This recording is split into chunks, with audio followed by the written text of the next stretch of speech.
I have no one to blame for doing that other than myself. So you deal with it. I really wished, some more of the positive would have been, focused on. But yes, at the end of the day, you let it go, and it is what it is. You can't complain about it, or you shouldn't be doing it, Well, Craig, congratulations on the book. I have it right here. I just finished it. It's fantastic. Congrats. Well, I just dropped it. It's okay. How does it feel that it's almost out there? And is there anything that you're really nervous about people reading about?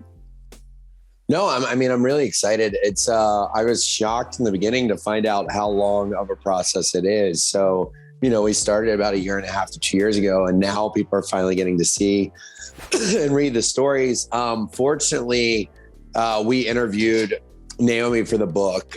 So she had a lot of input in it and was very much involved. And so was my buddy, Corey. So that kind of takes away any nerves that I have.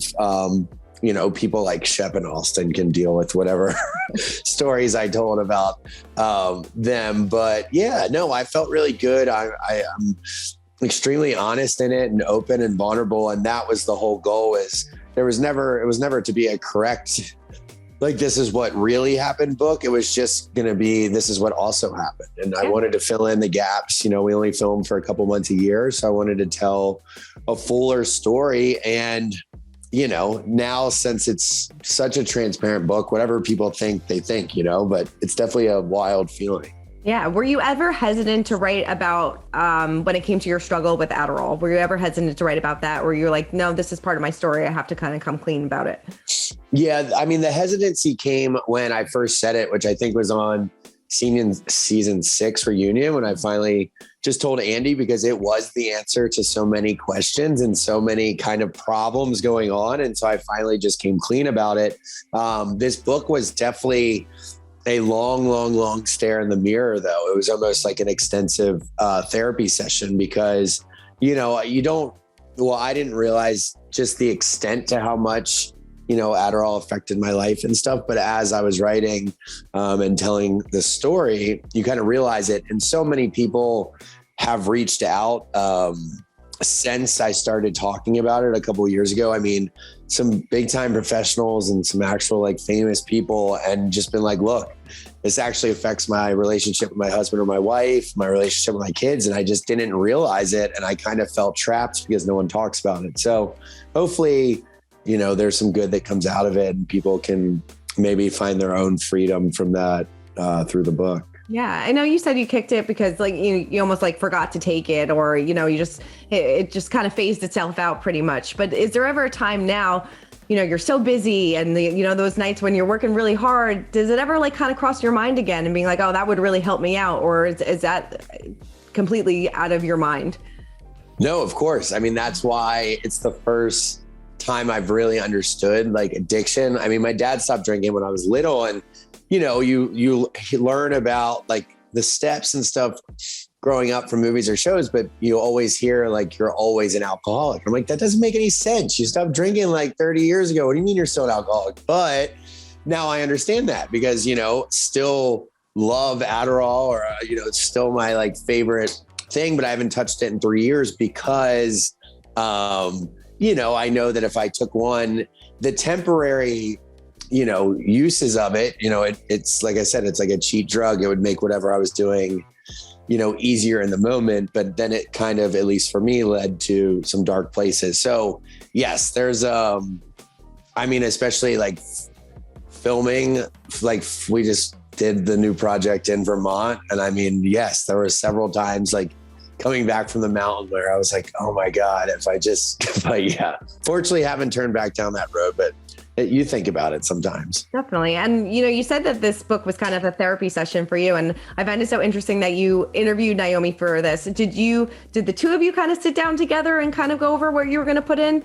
Or, how did that collaboration kind of work? I had my writer reach out to her. So I worked with an awesome writer, Blake Dvorak, and he just handled that part of it, which was great. And I think everyone involved was happy that was the path I wanted to go down, but he was very surprised that her stories matched up with mine, which he told me. He was just like, look, there were some things that you said that I just, figured it was your version of the truth. But everything we said matched up. So that's when I really felt, relieved and was like, yeah, let's just keep telling the story. Was it when she came back to the show that she finally kind of owned up to, doubting you a little bit, or doubting you a lot, I guess, in the beginning of your relationship? Is that when she kind of owned up to it, or did you have these conversations a while ago? Yeah, we talked about pretty much all of this months before the show. And, I told her, because she apologized for a lot. And I was like, look, just like I tell people that come in the store, without this chapter in my life, I wouldn't have Sewing Down South. Like, I wouldn't have all of this. And she was like, yes, you would, Craig. And I was like, what do you mean? She's like, you always believed in this and you would have always ended up here. I was the one that didn't see it. Yes, she did everything right. And it was nice to hear. And, like I said, it was just kind of a mending of fences and closing of chapters. Yeah. Was it a bit of closure for you, or do you still ever feel a little bit of resentment for her, or was that the push you kind of needed?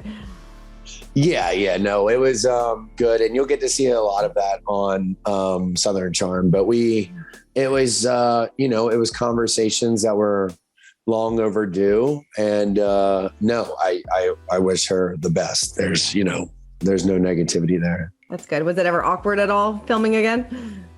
Well, I mean, yeah, of course, obviously, hanging out with your ex isn't normal. And so like I said, you'll get to see a lot of that. It wasn't too bad, but yeah, there are situations where you're just like, this is a wild situation to be in. Yeah. And then you throw Paige into the mix. I mean, how is that kind of dynamic? Has she met Naomi, and what is their kind of relationship like? She did. A lot of this stuff, like I said, you'll get to see on Southern Charm, but they're fine. I mean, there's definitely a lot to look forward to in the new season, which I love that, but I also hate it because obviously I can't answer some stuff. But no, Paige was in Charleston a lot during filming, and you'll get to see her dynamic with pretty much everyone. So it's something to look forward to. Definitely. How are you and Madison doing? And what do you think of her upcoming marriage? Madison and I are actually in a really good place.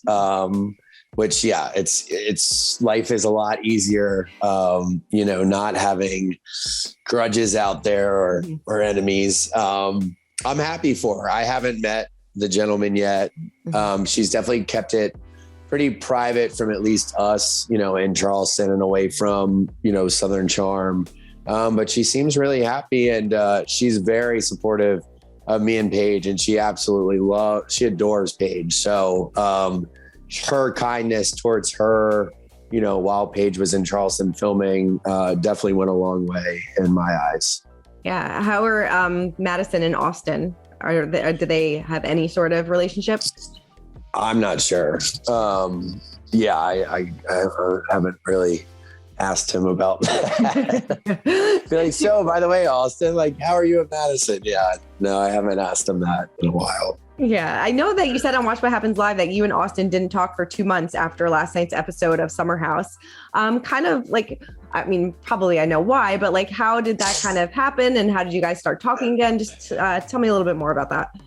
Yeah, I was just really disappointed, when I heard what had happened, because what you didn't see in Winter House was Lindsay was way worse than you guys got to see. I mean, she lied about saying she was in love with Austen, and she just went after Sierra and him every second she got. And so for, Lindsay, her entire purpose and goal of Austen coming was to try to win that battle with Sierra. And the only person that could have allowed her to do that is Austen. And I just couldn't believe that he would show up and do that to Sierra. But when I found out that, he was kissing Lindsay after kissing Sierra, I was just like, dude, that's literally everything that Lindsay wanted to happen. And she just crushed Sierra, because Sierra's a sweetheart and I love her. And I knew that she still had, feelings for Austen. So I was just really disappointed in him. Him and Paige fight like siblings anyway. You know, whatever happened with them,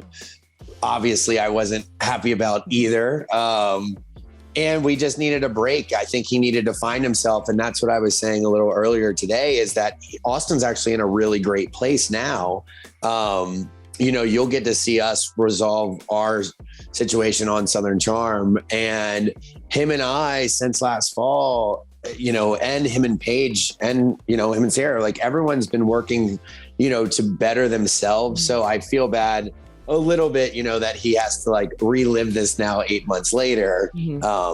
But at least, you know, current day, we're in a great spot. Like him and I are about to go on tour and we've worked through all of our issues. But yeah, that wasn't the best showing. No, it definitely wasn't. Are he and Sierra in a good place? And do you think he knew what he was doing? Like, did he have a plan kind of going into this? Or do you think he just kind of got wrapped up into... Yeah, no, he just didn't. It's the same thing that happened with Watch What Happens. Like she wanted to come on to control the narrative. And I told him that. I was like, she's going to come out there and try to intimidate you. And fortunately he didn't. But then, you know, he got a ton of backlash for being rude. And I was like, Lindsay, the whole thing is like Lindsay's plan and she's really good at this. And Austen just isn't sometimes. And so, no, like Austen really kind of like me, we both thought we were showing up to just have a great time with our winter house buddies. And Lindsay on both occasions kind of, you know, did what she does. And, but Austen, I mean, he should have known better. You know, he says it's just like, he just didn't understand. He really thought that, you know, Sierra didn't have feelings for him anymore, but I think he regrets all of it. But no, it wasn't malicious. He was just drunk and stupid. Does this spill over into Winter House? And did you ever apologize for Lindsay for calling her a loser or anything like that? Well, yeah, that happened the very next day. We actually filmed it. She was so blacked out drunk when I apologized to her at the pool that they cut it. So when I heard that she, you know, is now presenting a narrative of something that's completely false, I wasn't too happy about that. I was like, that's the first thing I did the next day was apologize to Lindsay. So no, I mean, you'll get to see a lot of this play like roll over into, I mean, Andy said it last night. I don't know what our rules are, but yeah, whatever we just did in Vermont, you'll see somehow this stuff just keeps going on and on and on. And, you know, I think for the viewer, they'll be entertained, but we had a nice time and it was a great experience. Yeah. Are you still upset with how the show chose to show your relationship with Paige? You know, yeah, it's just the world we live in. And I was upset for, you know, a while, but you got to suck it up. It just is what it is. At the end of the day, you know, that is how I acted that night. You know, they obviously a lot of context was left out, but, you know, I have no one to blame for doing that other than myself. So you deal with it. I really wished, you know, some more of the positive would have been, you know, focused on, but yes, at the end of the day, you let it go and it is what it is. You can't complain about it or you shouldn't be doing it, you know? Do you feel bad for Andrea at all? And are you still friends with him? Yeah, I'm friends with him. No, look, guys, the whole Andre is in a happy place. He was in a happy place this summer. You know, I think you'll see a lot of stuff come out on their reunion, which is great. But yeah, Andre and I have always been fine. And he's with someone that, you know, he's always loved. So I'm happy for him. Yeah. I mean, fans did vote on Watch What Happens Live last week saying that Paige should have picked Andrea. What do you think about that? Well, a month before it was 99-1. So it shows you how, you know, the power of television. But like I said, I mean, we're you know, we're in a good place. So what do you think about people criticizing the way that you started your relationship with Paige? You know, the whole, like, don't ask, don't tell if I'm hooking up with anybody. I mean, and did that ever cause problems in your relationship? Because I don't think a lot of relationships may be able to survive like you guys did.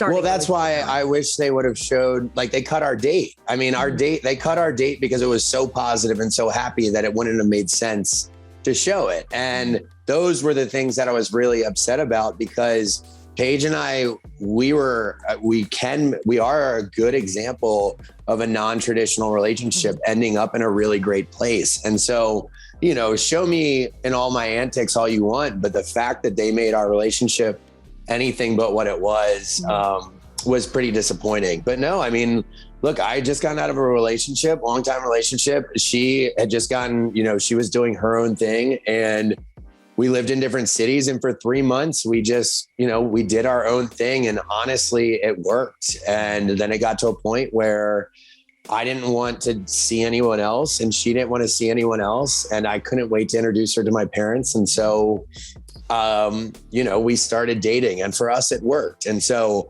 look, I know it was shown in a pretty dark light on television, but at the end of the day, I wanted to be an example that you don't have to do things a certain way because everyone else says you have to.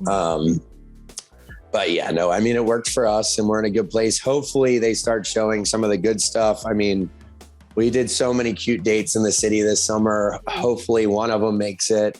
If I watched, I would go crazy. Yeah. Parents approve? Oh, my parents, I don't think I would be allowed to be with anyone else if Paige and I didn't make it. I mean, my mom has decided that Paige is her daughter-in-law, and we were just with them in Mexico, and I feel the same about her parents. Oh, that's great. I mean, I know that I'm putting you on the spot, but do you see this as like a forever relationship? Have you guys talked about that? And are you at that stage where you want to, settle down? Yeah, we have. Well, so we're just realists though. We've only been officially dating for a little over 6 months. So, and no one ever plans on breaking up or bad things happening. But in our perfect worlds, yes, we'll get married and have a family. And her and I have hit the point where we enjoy talking about all of it and talking about where we might get married and the things we agree on and disagree, and, looking forward to having children. So it's a fun place where you can, it's a fun position to find yourself in when you are dating someone that, you can talk about your future with. So that's been fun. Yeah. You think she'll make the move to Charleston? We don't know. We hopefully, we fortunately don't have to make those decisions anytime soon. We do basically a week in New York and a week in Charleston off and on. We're about to hit a busy 2 months, but I think this spring she'll be down a lot, and I'm currently in New York, so we're just back and forth a whole bunch. Definitely. And then going back to the book, is there anything about Southern Charm that you're nervous about the other cast members reading? I know you said that it doesn't really matter what Shep and Austen think, they'll be fine, but anything else that you may raise some eyebrows? I mean, Shep, he'll be fine. He might disagree on some of my analysis of our, relationship. Whitney might. I love telling the story of the casting process because the networks really never let that happen before. And so this is actually, as much as a non-Southern Charm book that it is, it's kind of it's a balanced book where you do get to see a ton of behind the scenes stuff that happened, which I'm really happy the network was okay with, because everyone always wonders how we ended up on the show and how our friendships, grew and where they were sprouted. So I think people love reading that. Who knows what Whitney will think, but I hope they all like it. Definitely. They definitely will.